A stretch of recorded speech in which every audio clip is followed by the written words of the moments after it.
So for our next segment, we are talking about homeschooling. This is a subject that I know almost nothing about, and Nathan is really an expert on. Oh shit, that's backwards. Sorry. Sorry, homeschool moment. Yeah, this is something that Nathan knows nothing about, and Michael is much more of an expert in. Like, because I have very limited exposure to people who are homeschooled. But 3 people in my life that I'm really close to were homeschooled. You, Taylor, your brother, and my friend Josh, who has been on the pod before.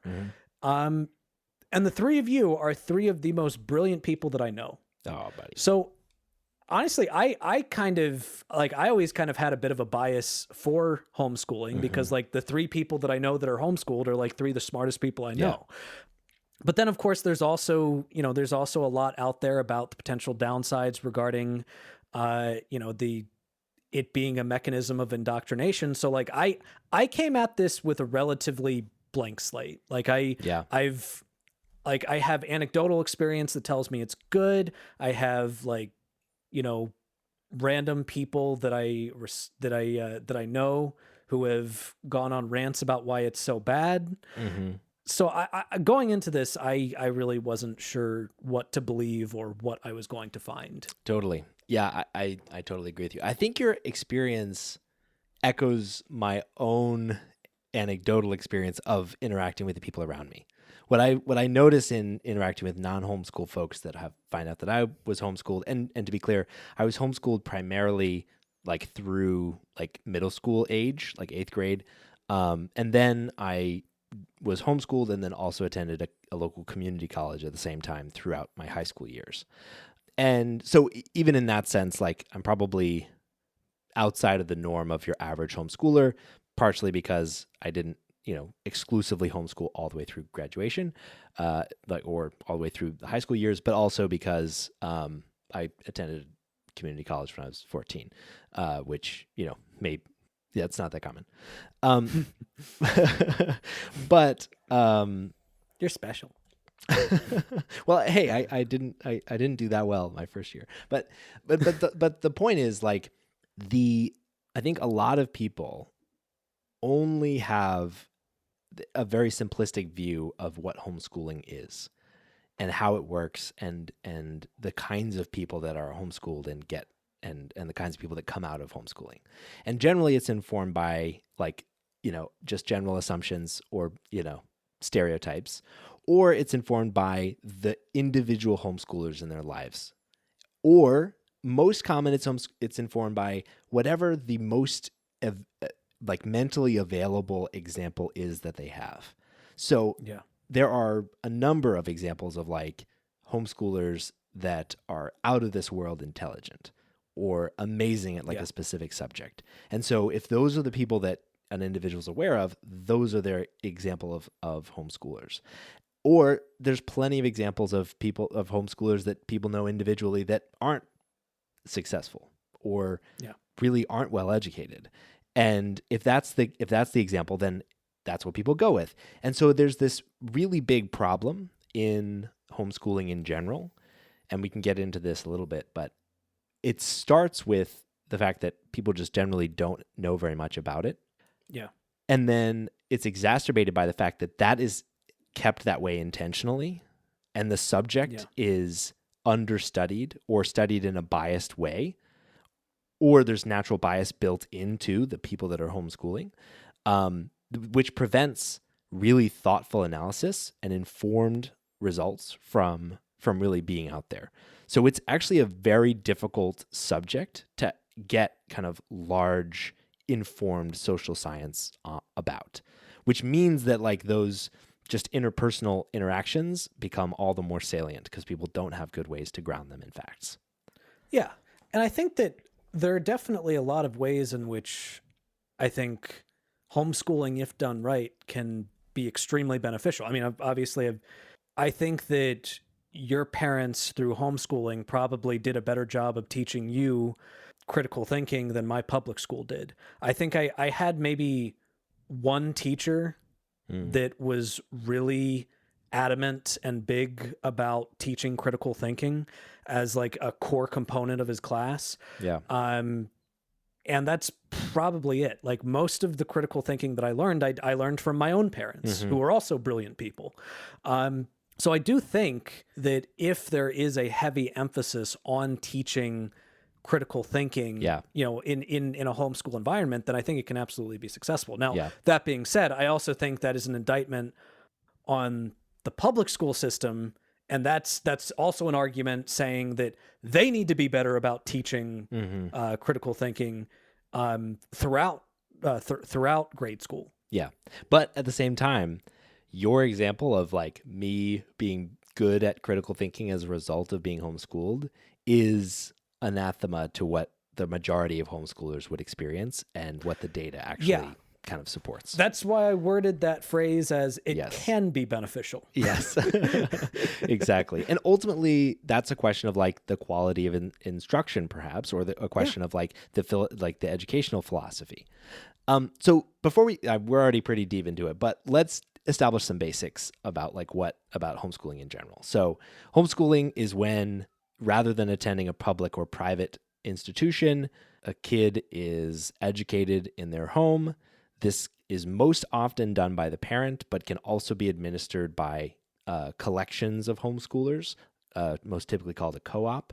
And the structure of the education and curriculum can vary widely because, as we'll get into probably, there's almost no real regulation or requirements set on homeschoolers, and we can talk through that. But basically, the structure can go from no structure at all, so entirely child like curiosity driven learning, which I've seen work well, to highly structured learning environments where, like my wife, for example, had a co-op that was structured like a school. They would go to class, they had homework, they had teachers, often parents who were experts in their subject matters. So it can form a wide variety of instances.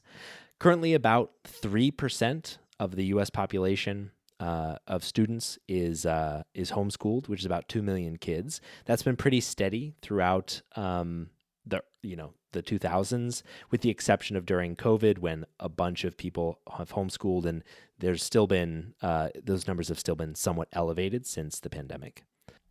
Generally speaking, you are more likely to be, if you're homeschooled, you're more likely to be white, and the lowest rates of homeschooling is among Black and Asian families. It's most common in the South and the West, and least common in the Northeast. And it is most common for people to have at least one parent not in the workforce, so staying at home to go through this. And it is also more common among poor and nearly poor families rather than non-poor families, which is really interesting considering the time and financial burden required to homeschool a kid. That always seemed counterintuitive to me. Like, if you needed money, why not send your kids to public school, which is free? Yeah. There are lots of reasons why people homeschool. I think most often, like, we believe that people are doing it for religious reasons, and that is the most frequent reason. For example, according to the National Center for Educational Statistics, they surveyed a bunch of homeschooling families, and the number 2 reason for homeschooling, with 75% of respondents citing this reason, is a desire to provide moral instruction. This is intentionally an environment where the parents can have outsized control over the educational experience of their kids. And there's definitely a lot of concerns there. Yes. Like, because one issue is, of course, the fact that, like, I obviously, parents want to try to teach their moral values to their kids. Like, they want their kids to share their moral values. But you also have to recognize that kids are not just an extension of you. Kids are their own people, and they do they do need to grow by themselves. They do need to develop their own identity, their own sense of self. And ultimately, they are going to develop their own moral code, and maybe that will match yours, maybe it won't. And, what I would say is that if you think that you have a logical and well thought out and well justified moral code, then it should be able to stand up to scrutiny. Sure. And if it can't stand up to scrutiny, thus to the point where you want to prevent your kid from even seeing from even being exposed to other potentially, potentially different viewpoints, then that's a much bigger indictment on your lack of faith in your own logic than it is on the values of other people. Yeah. But notice that even that indictment is dependent on a belief in enlightenment, critical thinking, enlightenment reason, and the value of tolerance. And these are not things that are necessarily present in especially extreme religious communities where homeschooling is so much more common. So, yes, but they're wrong. But they're wrong. They're wrong about that. That is true. That is for sure true. So one thing I did want to say, like, is that the homeschool experience can encompass as wide a variety, if not wider, of experiences than like the public school experience in terms of education, outcomes, quality, like quality of life. Like it is an incredibly diverse experience. Ultimately, whether something is good or bad or not is like a result of their outcomes, but also a result of, the outcomes for like the worst off people. It's not just about whether on average homeschooling generates people that have good test scores, but it also matters whether we are accounting for the worst kinds of cases. So my experience was really positive. I loved homeschooling, especially through like 8th grade. I don't think I would have wanted to do it through my high school years, but I really liked that early experience. It provided a lot of educational flexibility, emphasis on curiosity, a lot of self-driven learning. My wife had a great experience being homeschooled as well.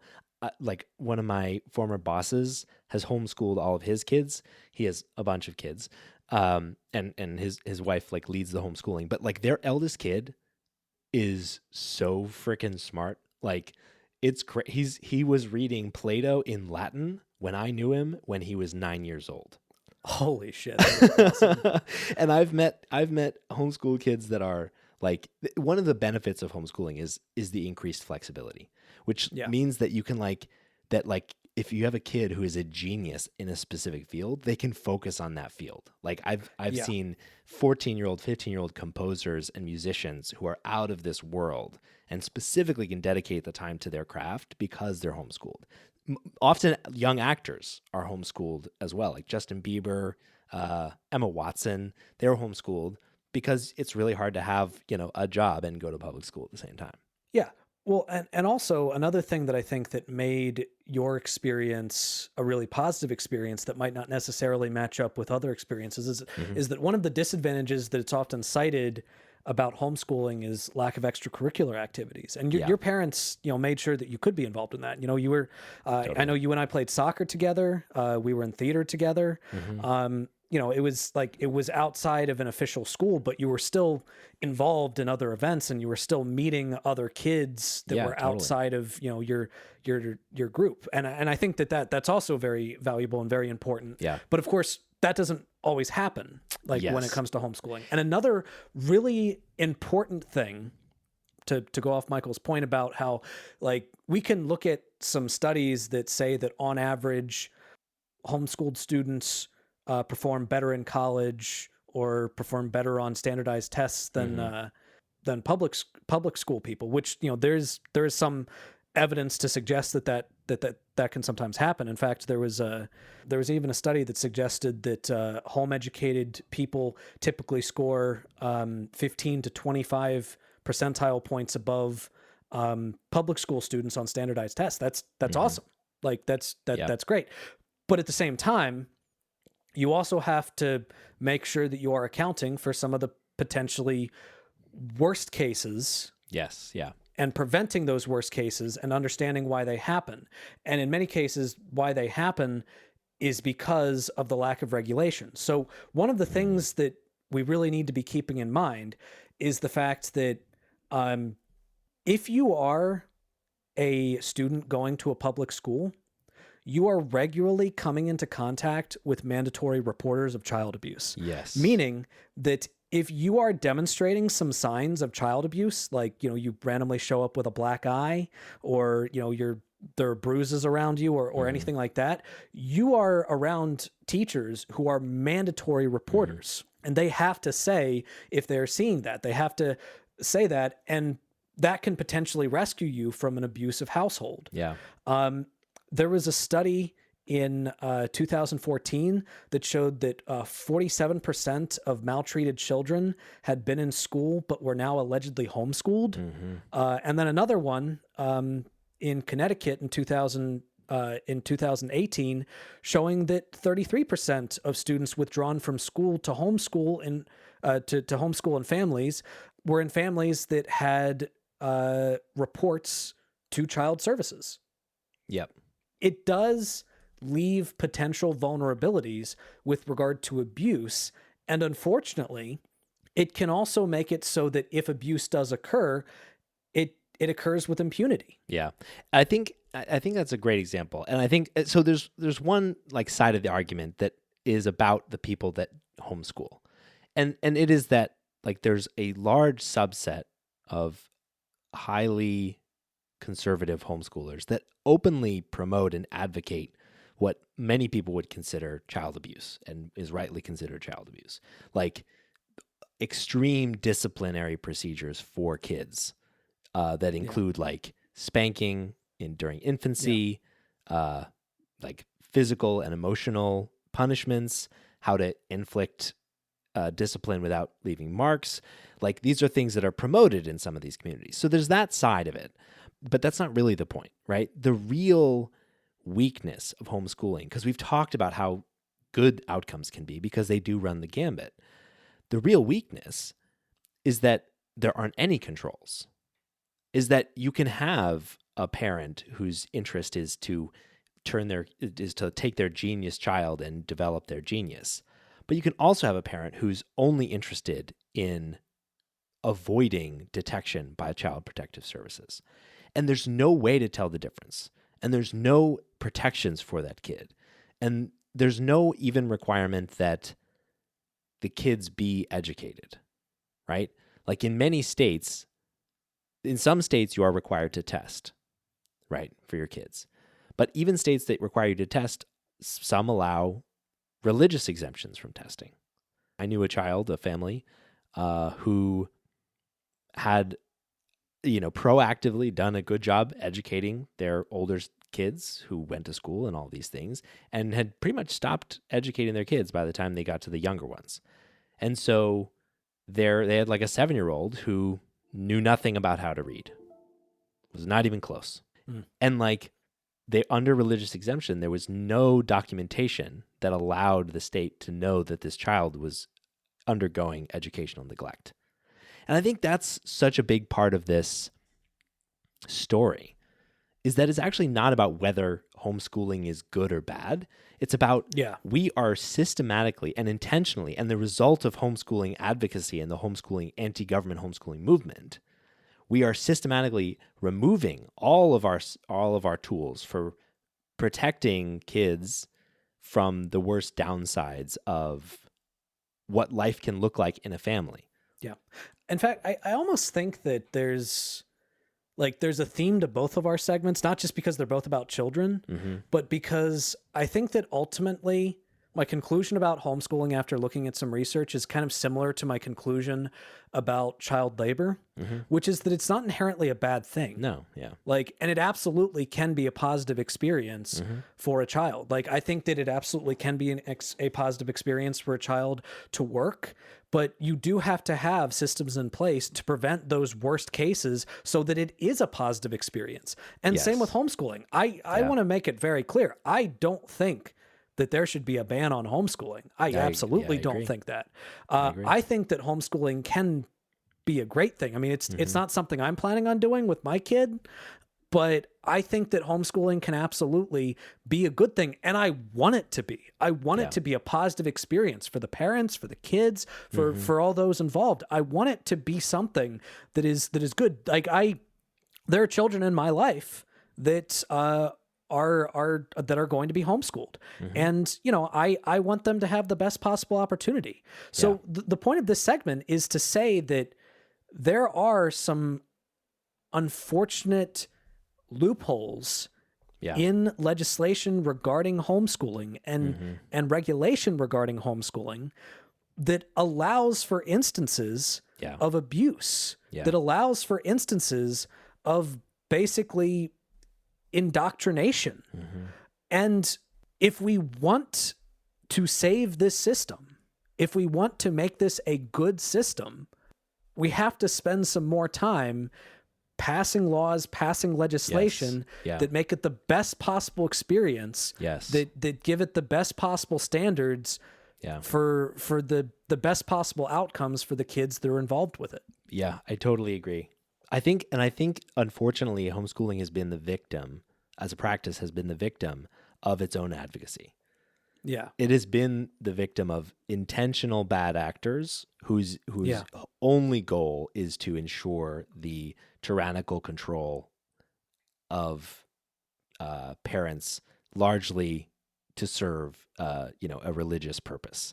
So there's been a long history of homeschool advocacy and deregulation, which has led basically all states allow it. Almost no states have any significant regulation to protect kids or make sure that it's working.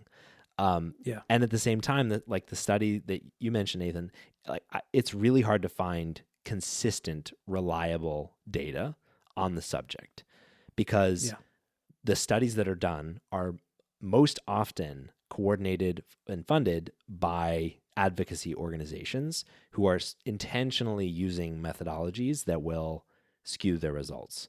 And even when they're not, one big problem about observing, and this is not exclusive to homeschooling, but it is common with many counterculture movements, is one of the big problems about measuring this movement is their lack of interest in participation. One of the main drivers of homeschooling is taking people out of many of the avenues by which we might normally measure them. And so there's a systematic under measurement of people in these worst case scenarios. We literally can't even measure kids that are abused at home and don't have and have religious exemption. They're just basically ghosts to the state. And so often those studies are on a biased sample of the most successful cases of students who are homeschooled, go through college, do well. And that's the sample that we're measuring. Because for public school kids, we know all of the kids. We know they're there, we know their test scores, and we can see them, we can see all of them for a good baseline and see how they come out. But for homeschool kids, we have a biased sample. And so it makes measuring this really hard, which makes advocating for it in a way that isn't zealous and purely based on deregulation really difficult. It's hard to make a data-informed case that homeschooling works in a way that's intellectually honest, just in the same way that it's hard to make an informed, data-backed case that it doesn't. Yeah. I support parent rights. Yeah. And I support parent choice.